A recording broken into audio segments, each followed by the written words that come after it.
Ayan lang, ito na, nandito na ako sa may kalsada lang.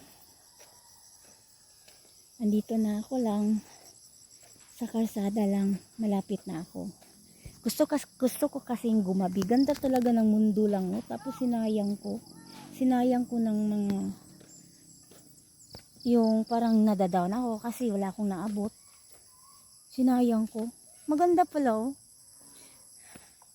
Ayan. Hindi naman masyado. Di ba? Maganda ang mundo. Dito pala yung daan ko. Pag doon ako dadaan lang, ang daming kahoy talaga. Ganun is talagang dark na talaga yung makikita mo doon kasi lahat kahoy.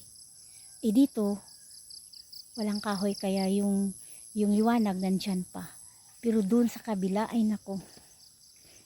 Napaka-dark na yun. Takot akong dumaan doon basta mga ganitong oras kasi dark na talaga kasi sa kahoy, daming kahoy, dito walang kahoy kaya yung liwanag na andyan pa. Ayan.